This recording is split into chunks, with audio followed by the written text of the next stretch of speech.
السلام علیکم و رحمت الله و برکاته. صبح دوستان بخیر. امیدوار هستم دوستان ما هر کجایی که هستند صحت و سلامت باشند. الله سبحانه و تعالی در خاندان شما، در اهل و فرزندان و در کسب و کار شما برکت نصیب گردانه. دوستان گرامی، میخواهم اطراف یک مسئله گپ زنم. مسئله که امروز داغ روز است، مسئله که امروز مصیبت شده است و اکثر مردم ما به این بیماری مبتلا شدند.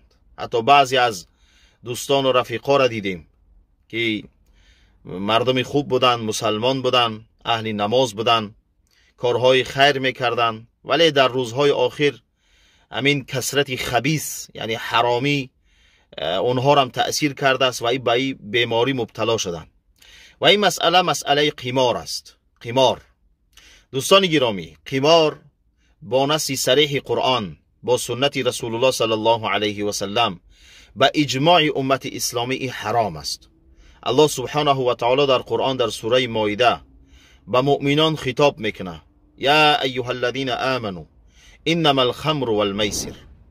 ای آنانی که ایمان آوردین، ای مؤمنان، ای آنانی که الله و رسول او را تصدیق کردین و به شریعت او عمل کردین، هر آینه بیشک خمر یعنی شراب مست کننده که عقل انسان میبره و میسر یعنی قمار. در دوام آیت چی میگه؟ البته این آیت چند چیزی را حرام میکنه، من زیاد اطرافش صحبت نمیکنم، فقط همون موضع شاهد برای شما میارم. در شبکه ابونه شدن رو فراموش نکنید، زیرا در شبکه ابونه شدن شما نه تنها به خود یک چیز میگیرید، شما از اون شخصانی میشوید که دینمون رو پهن میکنید. یعنی همین قمار این ریجس است. علامه سعدی ریجس به معنی خبث میگیره، یعنی یک چیزی پلیدی است، حرام است، فاسد است. بزرگای دیگر گفتن یعنی یک گناه بزرگ است و این عمل شیطان است، من عمل الشیطان، سلاح شیطان است که با استفاده از این سلاح شما را گمراه میکنه، شما را بدبخت میکنه، شما را از راه میزنه. ریجس من عمل الشیطان فاجتنبوه، فوراً ایره ترک کنین، فوراً ایره ترک کنین که بدبخت میشوین. دنیا و آخرت خودتان میسوزانین. ای مردم، از الله بترسین. گوشت و پوستی که به حرام تربیه یافت، اگر اصلاح نشد و خودش پاک نکرد، به جهنم، به آتش دوزخ سزاوارتر است. اگر توبه نکردی، مرد رفتی، الله اون گوشت و پوستی را که از قمار، از حرام، از حق مردم تربیه یافته است، البته که او را در دوزخ میاندازه، او را میسوزانه و او مناسب است و سزاوارتر است به آتش جهنم. از الله بترسین ای مردم. ای چی بدبختی ای، ای چی بدبختی ای، ای چی بدبختی ای. بعضی از مردمی که کارهای نیک میکردن، کارهای خیر میکردن، امروز میبینیمشون. از دیروز چند نفر دیدم قماربازی را سر کردین. وقتی نصیحتش میکنی میگه ای من دیدم کدام یک ملا بلیت خرید. اگر رفت یک ملا بدبخت شی، تو هم باید بدبخت شوی. یک کس خدا زدش، تو هم باید خدا زده شوی. و قمار حرام است.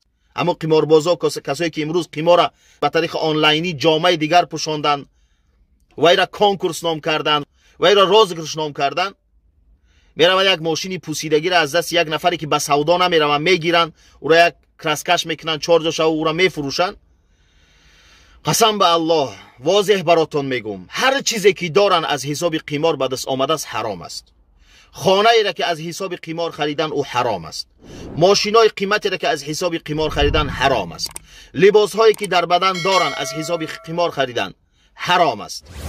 تلفن هاشون، هر چیزی که دارن، نانی که در خانه شون میخورن، این حرام است. خیرات صدقاتی که میکنن قبول نیست. روپوش نکنن، بهانه نکنن، نگن ما مردم عمره روان میکنیم، مردم حج روان میکنیم، ما خیر میکنیم، صدقه میکنیم. ان الله طیب لا یقبل الا طیبه. الله پاک است، قبول نمیکنه مگر پاکه. فایده نداره. اگر همون مردم نان بتی، الله قبولش نمیکنه. الله پاکه، الله پاکه و پاک قبول میکنه. ما گناه نمیکنیم تا اینکه ثواب کنیم، ما دزدی نمیکنیم تا اینکه خیر کنیم، ما راهزنی نمیکنیم تا اینکه خیر کنیم، اینچنین قمار بازی نمیکنیم، اینچنین حرام در دست نمیزنیم بعد از کاری ثواب انجام بدیم. این حله و این مکرتانه، این روپوش هایی که میکنین، مردم تشویق ترغیب میکنین. من فقیرا را یاردم میکنم، کارهای خیر میکنم، من مردم عمره روان میکنم، حج روان میکنم. لازم نیست همون کاری خیرات. تو ضررت از فایدت زیادتره. تو جامعه را خراب میکنی. متاسفانه امروز بعضی نوارهاش هم میبینم همون قماربازا را وقتی صحبت میکنه با آنلاینی پریامای افیر موندگی صحبت کردیسه و طرف میگه که حاضی قرآن خونده استبدم، قرآن خونده استبدم، الله همین عبادتای ما را قبول کرد که اینا من ماشین بریدم. یعنی قرآن خونده استبده به سبب اینکه او قرآن خوان بوده است یعنی ماشین بریده است. یک نفر دیگر شدیدم میاد ماشین میگیره با دعا میتهمورا یا الله در کسب کارت برکت بده. یک نفر دیگهش از روسیه قمار برده است، یعنی ماشین بریده است، پدرش میاد ماشین میگیره، مادرش با کدامش یک گوسفند میاره به همون قمار بازه. در کسب کارتون الله برکت بده، خیر برکت بینید. در چی؟ در کاری که الله حرامش کرده است، در کاری که پیامبر او را حرامش کرده است، در همین برکتش بده. خدا میزند. من سخت میگم، بگذار سخت بگم، بعضی ها را سخت نگی اینا بهش نمیآیند. خدا میزند، در خانت برکت نمیمونه. یک ماشینی پوسیدگی را حساب می قمار میبری، الله میزند پولی 5 تا ماشین صرف میکنی، خرج میکنی. بله ایرا میگن رفتنی برکت. بله خدا میزند یک اوری میکنی، یک پرابلم بالای سرت میآید، پولی 5 تا ایجگش صرف میکنی. خدا کی زدن خی میزنه با الله سبحانه و تعالی در حرام هرگز برکت نمیته، هرگز برکت نمیته. ولو اعجبتکم کثرت الخبیث. بله درسته شما امروز میبینین بعضی قماربازا را خانه های قیمت دارن، ماشین های قیمت دارن، شما را هم که میبینین اونا شما را تشویق میکنه، ترغیب میکنه. اینا همون شیطان های انسی هستند که دیگران را تشویق میکنن طرف خودشان. نروین خانه هاشون، با اینا رفیقی نکنین، با اینا خش تباری نکنین، دختر نتین، دختر نگیرین، خیر صدقه کردن نانشانه نخورین.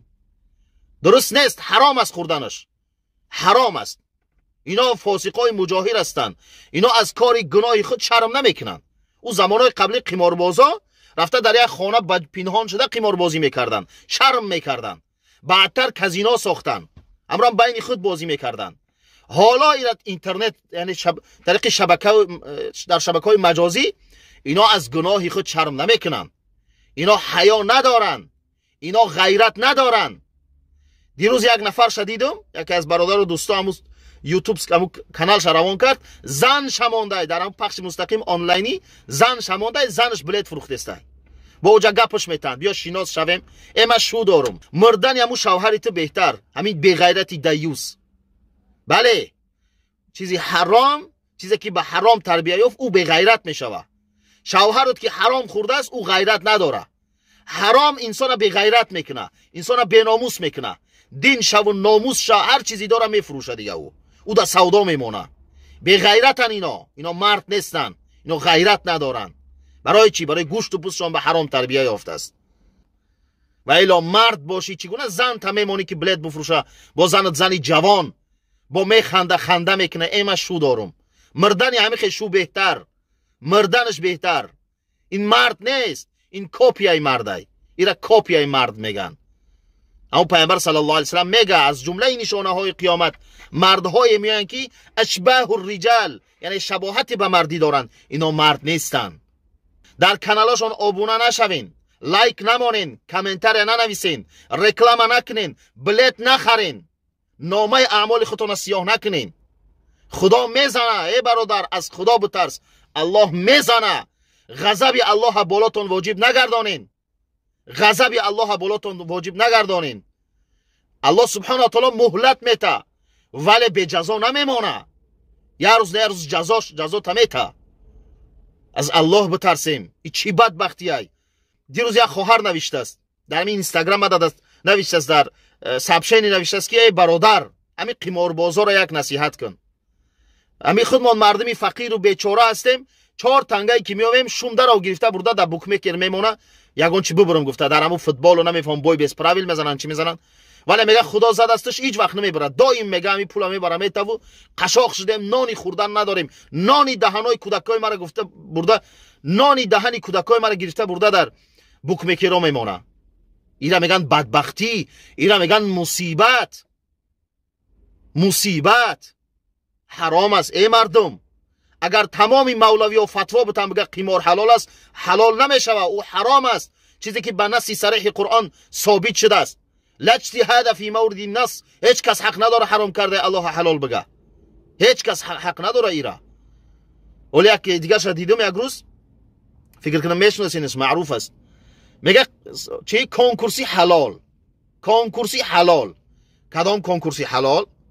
یعنی همون قماری حلال، قمار لیکن حلال. چه خیلی یعنی تو میایی ساعت میخری، تو بلیت نخر، تو ساعت بخر. یکی اگر در دورین همون ساعت اگر رفت بلیت اومد، در بلیت اگر یگان ماشین است، نمیفهمم خانه هست، کامپیوتر است، پول است، با عمره ما آدم رو عمره روان میکنیم، یا عمره است با میگیری.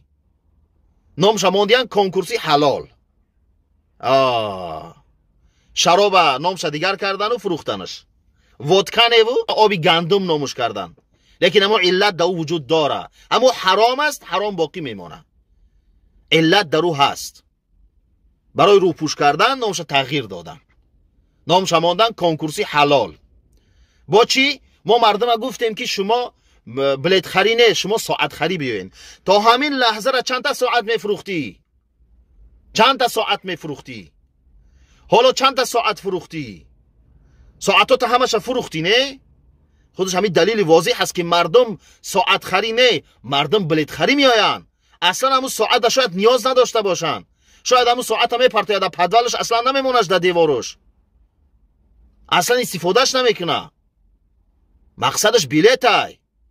پس روپوش نکنین، باطل حق نشان نتین، حرام کردن حلال نکنین، به حرام خودتان تربیه نکنین، از الله بترسین. یک تکنان حلال قاق که به آبی همو خانه دمو آبی سرد ترک کرده میخوری، قسم به الله از گوشت و پوستی که به حرام او را میخرند بهتر است. خری خانت ای برادر، امو خری که در خانت هست، امو خری خانت از همین مرسدسشون، از همین جیپ هایی که میگردن، از او بهتر است، زیرا حلال است. الله سبحانه تعالی روز قیامت پرسیدت، میتونی جواب بگی که از کجا آوردی این خر خریدی و در چی صرفش کردی. بله، روز قیامت الله از مالت میپرسه از کجا آوردیش و در کجا صرفش کردی. قماربازا چی میگن؟ قماربازا چی میگن؟ میگه که از حرام میافتم، در حرام صرفش کردم. خب دیگه از این بیشتر گفتنی نیستم، شاید سخنهای سخت گفته باشم، زان کلامی تلخ میگویم تو را تا به تلخی ها فروش ویم تو را. از الله بترسیم، به سوی الله برگردیم، توبه کنیم. الله سبحانه و تعالی توبه پذیر است. ولی اگر توبه نکردیم، دوام دادیم، حرام خوردیم، به حرام خود تربیت دادیم، فرزندان خود به حرام کلان کردیم، در دنیا و در آخرت بدبخت میشویم. دعا میکنم الله سبحانه و تعالی این قماربازا را هدایت کنه، اصلاحشان کنه تا اینکه از این بدبختی دست بکشن. ولی اگر لایق هدایت نیستن، الله سبحانه و تعالی همش نیست نابود کنه تا اینکه مردم از شر اینها در امان باشن، تا اینکه جامعه را اینا